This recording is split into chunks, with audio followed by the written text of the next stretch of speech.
ব্যবসা বাণিজ্য সহ আরো কিছু খবর নিয়ে দেখুন একটি ডেস্ক রিপোর্ট। মাধবপুর ও চুনারুঘাট উপজেলাবাসীর উদ্যোগে বেগম খালেদা জিয়ার স্মরণে শোকসভা ও আলোচনা সভা হয়েছে। রাজধানীর ডিপ্লোমা ইঞ্জিনিয়ার্স ইনস্টিটিউটে এর আয়োজন হয়। প্রধান অতিথি ছিলেন হবিগঞ্জ ৪ আসনের বিএনপি প্রার্থী সৈয়দ মোহাম্মদ ফয়সাল। বিএনপি ক্ষমতায় এলে নদী ভাঙন রোধে কার্যকর উদ্যোগ নেওয়ার কথা জানিয়েছেন শরীয়তপুর ৩ আসনে বিএনপির প্রার্থী মিয়া নুরুদ্দিন আহমেদ অপু। ডামুডা উপজেলার ধানকাঠি ইউনিয়নে সাধারণ মানুষের সঙ্গে সৌজন্য সাক্ষাতের সময় তিনি কথা বলেন।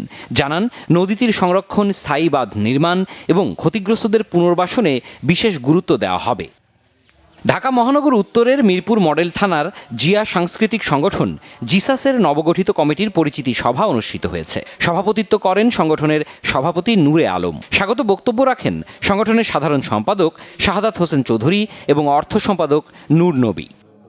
সাভারে কোয়ালিটি অ্যাসুরেন্স অ্যান্ড ফিনিশিং ডিপার্টমেন্টের বিভিন্ন পর্যায়ের শ্রমিক, স্টাফ ও কর্মকর্তাদের নিয়ে বার্ষিক মিলন মেলা হয়েছে। ছিলেন তাদের পরিবারের সদস্যরাও। স্থানীয় একটি রিসোর্টে দিনভর ছিল নানা আয়োজন। বিভিন্ন ইভেন্টের পাশাপাশি খেলাধুলায় মাতেন কর্মজীবী এসব মানুষ। ইয়ামাহা ও এসিআই এর হাত ধরে এবার দেশের বাজারে আসলো হাইব্রিড প্রযুক্তির মোটরসাইকেল। রাজধানীর হোটেল লা মেরিডিয়ানে ইয়ামাহা বাংলাদেশের একমাত্র পরিবেশক এসিআই মোটরস ঘোষণা দেয় অত্যাধুনিক প্রযুক্তির এফজেডএস হাইব্রিড বাজারে আনার। উচ্চ ক্ষমতা সম্পন্ন এই বাইকটিতে রয়েছে হাইব্রিড ইঞ্জিন, যেটি তেল ও ব্যাটারির সমন্বয়ে চলে। উদ্বোধনী অনুষ্ঠানে সঙ্গীত পরিবেশন করেন জনপ্রিয় গায়ক বাপ্পা মজুমদার। উপস্থিত ছিলেন এসিআই মোটরসের ব্যবস্থাপনা পরিচালক সুব্রত রঞ্জন দাস। অনলাইনে যোগ দিয়েছে ছিলেন ইয়ামাহা মোটর ইন্ডিয়া সেলসের ডিরেক্টর মিস্টার হিরোশি সেতোগাওয়া এবং ইয়ামাহা ও এসিআই মোটরসের অন্যান্য ঊর্ধ্বতন কর্মকর্তারা।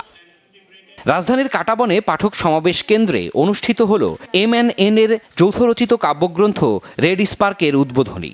প্রখ্যাত অনুবাদক অধ্যাপক আব্দুস সেলিম, শিক্ষাবিদ অধ্যাপক শফি আহমেদ, বিশিষ্ট লেখক একরাম কবির এবং কিজি তাহানিনের সমন্বয়ে গঠিত প্যানেলের উপস্থিতিতে আয়োজন হয়।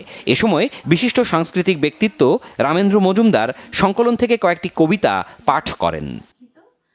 Bangla vision news desk.